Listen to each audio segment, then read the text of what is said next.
Hi friends, Shanmugam Bharani சீரியலில் ஒரு அட்டகாசமான எபிசோட் வந்திருக்கு. அதை பற்றி தான் இந்த வீடியோவில் பார்க்க போகிறோம். அதுக்கு முன்னாடி நம்ம சேனலை சப்ஸ்கிரைப் பண்ணாதவங்க கீழே இருக்கிற சப்ஸ்கிரைப் பண்ணி கிளிக் பண்ணிவிட்டு பக்கத்தில் இருக்கிற பெல் பட்டனையும் கிளிக் பண்ணிடுங்க. இங்கே பார்த்தோன்னா நம்ம சண்முகம் வந்து யோசிக்கிறாங்க, கண்டிப்பாக முத்துப்பாண்டி இசைக்கையும் பிரிய மாட்டாங்கன்னு. இன்னொரு பக்கம் பார்த்தோன்னா நம்ம பாக்கியம் விட்டு தான் காமிக்கிறாங்க. அங்கே பாக்கிய பூஜை ரூம்லேருந்து சாமி கும்பிட்டுட்டு இருக்காங்க. அப்போ நம்ம முத்துப்பாண்டி இருக்காங்க இல்லையா, அவங்க வந்து பாக்கியம் காலில் விழுந்து ஆசீர்வாதம்லாம் வாங்கிக்கிறாங்க. டேய் கோட்டிக்கார பையிலே அறிவு இருக்காடா, அந்த தரத்திரம் பிடிச்சவோட காலில் விழுந்து நீ ஆசீர்வாதம் வாங்குற, ஃபஸ்ட்டு எதுக்குடா இப்படிலாம் பண்ணிட்டு இருக்க, ஆமாம் எங்கே கிளம்பிட்ட அப்படின்னும் போது இந்த பக்கம் நம்ம முத்துப்பாண்டி சொல்கிறாங்க, என் பொண்டாட்டி இசைக்கியை கூட்டிகிட்டு வரலான்னு போகிறாப்பா அப்படின்னதும் பாண்டியம்மால சவுந்தரபாண்டியும் அதிர்ச்சி ஆகிறாங்க. ஏண்டா உனக்கு என்ன பைத்தியம் கிட்டேயும் பிடிச்சிருக்கா, ஏண்டா இப்படி பண்ணிட்டு இருக்க அப்படின்னதும், இங்கே பாருங்க, நான் இப்போதான் முழுசாக புரிஞ்சுக்கிட்டேன், எனக்கு கிடைச்ச வைரத்தை நான் தொலைக்க விரும்பலை, அதனால நான் இசைக்கியை பார்த்துட்டு தான் வருவான் அப்படின்னதும், ஏக்கோ என்ன ஆச்சுக்கா இவனுக்கு, ஏண்டா அவன் இன்னும் ஒரு மனுஷனா கூட மதிக்க இல்லை, ரோசம் கட்ட பயலே, ஏண்டா எப்படி அவன் மனசு இந்த ராத்திரிக்குள்ள மாறிடுச்சு அப்படின்னதும், எல்லாம் என் அம்மா தான் அப்படின்னது, ஏண்டி அவன் மனசை நீ ஏன் குழப்பி விட்டுட்டியா அப்படின்னதும் சின்னதாக ஒரு ஃப்ளாஷ்பேக் மாதிரி காமிக்கிறாங்க. அன்னைக்கு நைட்டு நம்ம முத்துப்பாண்டி வந்து, அம்மா இங்கே பாருமா, 2 வாட்டி நாய்க்கு கேவலமா அவன் முன்னாடி கை கட்டி கெஞ்சி நின்றுருக்கம்மா, அவன் என்ன மதிக்கவே இல்லைம்மா, இப்போ கூட அவன் என்ன நான் வேணான்னு தூக்கி எறிஞ்சு அவன் அண்ணன் தான் முக்கியம்னு இருக்கா அப்படின்னதும் இந்த பக்கம் நம்ம பாக்கே, இங்கே பாருடா பைத்தியக்காரா, நீ இந்த நிலைமைக்கு ஆளாகி வளர்ந்துருக்குன்னு சொன்னா அதுக்கு முக்கிய காரணமே இசைக்கு தாண்டா. யோசிச்சு பாரு, ஆரம்பத்தில் நீ ரத்னாவை விரும்பின, அது தெரிஞ்சும் நீ அவ களத்துல தாலி கட்டுனன்னு தெரிஞ்சும் பொறுமையா நீ எத்தனை அடியெல்லாம் அடிச்சிருக்க, எல்லாத்தையும் பொறுத்துட்டு உனக்காக கட்டுன புருஷன் தான் முக்கியம்னு இந்த வீட்டுல இருந்தா, அப்படிப்பட்ட இசைக்கிய நீ இப்படி பேசுற, கடைசியில் உன் மனசில் ரத்னா இருக்கான்னு தெரிஞ்சும் அவ ஏற்றுக்கிட்டு உன் கூட வாழ இல்லையா. சிவபாலனும் இசைக்கையும் உசுறு குசுரா காதலிச்சாங்க, ஆனால் இருந்தும் சிவபாலன் அண்ணின்னு உருகுறா, ஒரு தப்பான நடத்த கிடையாது.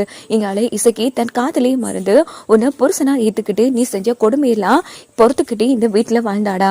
அது ஏன் இன்னைக்கு ஊர் ஃபுல்லா தலை வணங்கி நிற்குதுன்னா உனக்கு அதெல்லாம் யாரு காரணம், இசைக்கு தானே. முதல்ல எல்லாருமே உன்னை கண்டா பயப்படுவாங்க, இவ்வளோ கேவலமாக திட்டுவாங்க, ஆனால் இன்னைக்கு எல்லாரும் தலை நிமிர்ந்து இப்படி ஒரு அற்புதமான பையனாங்கிற மாதிரி புகழ்ந்து பேசுறாங்க. இது எல்லாத்துக்கும் காரணம் யாருடா, இசைக்கு ஒருத்தியால தான் நீ இந்த நிலைமையில இருக்க. இங்க பாருடா, எல்லாருக்கும் வைரம் கிடைக்காது, அப்படிப்பட்ட வைரம் கிடைச்சி தொலைச்சின்னு சொன்னா உன்ன மாதிரி ஒரு முட்டாள் கிடையாது அப்படின்னதும், சரிம்மா நீ சொல்றது எல்லாமே வாஸ்தவம் தான், எனக்கு புரியுதுமா, இனிமே இசைக்கு மனசை எப்படி ஆச்சுன்னா என் அன்பால வென்று காட்டுறேங்கிற மாதிரி முத்துப்பாண்டி சொல்லிடுறாங்க. ஏண்டா பைத்தியக்கார பையலே, அவ கதையை கேட்டுட்டு ஏண்டா இப்படி நடக்கிற, இங்க பாருங்க நீங்க என்ன திட்டத்தோட இப்படி எல்லாம் பேசிட்டு இருக்கீங்கன்னு எனக்கு நல்லாவே தெரியும், அதனால நான் எப்படியாச்சும் என் அன்பால வென்றெடுத்து இசைக்கு நம்ம வீட்டுக்கு அழைச்சிட்டு வருவான் அப்படின்னுட்டு முத்துப்பாண்டி அங்கிருந்து போனதும் சவுந்தரபாண்டி எங்கால பாண்டியம்மால செம டென்ஷன் ஆகுறாங்க. இங்க பார்த்தோம்னா கடையில நம்ம இசைக்கு நின்றுட்டு இருக்காங்க. அப்போ ஒரு ஆட்டோ பின்னாடி வந்து இஸ்குன்றாங்க. நம்ம முத்துப்பாண்டி யார் ராது சென்ற அப்படின்னு சொல்லி பாக்குறாங்க. இசைக்கு காணோம், மறுபடியும் இஸ்குன்றாங்க.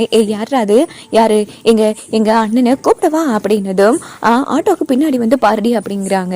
என்னது டியா, யார் யாருக்கு டி அப்படின்னு பின்னால போய் பாக்குறாங்க. பார்த்தா முத்துப்பாண்டி, ஐயோ மாமா நீங்களும் மாமா உள்ள வாங்க அப்படின்னதும் முத்துப்பாண்டி ரொம்ப சந்தோஷமா போறாங்க. என்ன மாமா கோவிச்சுட்டு போனீங்க, இப்போவும் என் கோமா இருக்கீங்களா? சேச்சே அப்படிலாம் இல்லை, எனக்கு செம்ம கோமா இருந்துச்சு, இருந்தாலும் என்ன பண்றது, என் பொண்டாட்டியாச்சுன்னு வந்திருக்கான் அப்படின்னதோ இசைக்கு ரொம்ப சந்தோஷப்படுறாங்க. சரி மாமா, முதல் வியாபாரமே உன் கையில தான், வா மாமா அப்படின்னு சொன்னதும் ஏதோ ஒரு பொருளை கொடுக்குறாங்க. அவங்களும் குடிச்சு முடிச்சது. சரி மாமா எனக்குரிய காசை கொடு அப்படின்னதும், ஐயோ காசு வர இல்லையே அப்படின்னு யோசிக்கும் போது கனி வராங்க. அக்கா பென்சிலும் ரேசரும் கொடு அப்படின்னதும் இந்த பக்கம் இருடி, ஓ மாமா தான் கை முழுத்த, மாமா வந்திருக்கேன் மாமா இருங்க எல்லாரையும் கூப்பிடுறான். ஆமாடி, முன் வீட்டுக்காரன் பின் வீட்டுக்காரன் எல்லாரையும் கூப்பிடு, நான் அசிங்கப்பட்டதான் அவன் பார்த்துட்டு போட்டு அப்படின்னதோ, ஐயோ இல்ல மாமா சும்மா கம்மன் இருக்கியா, மாமா அதெல்லாம் இருக்கட்டும், நீடா முதல் கை முடுத்த காசை கொடு அப்படின்னதோ, காசு கொண்டு வரலடி, இந்த வேணும்னா மோரத்தை வச்சுக்கோ, அதெல்லாம் தெரியாது மாமா, நீ இப்ப காசு தராம கடனுக்கு வாங்கினா அவ்வளவுதான், அதுக்கப்புறமா வர எல்லாரும் கடனுக்கு தான் வாங்குவாங்க, நீ என்ன நடந்தாலும் சரி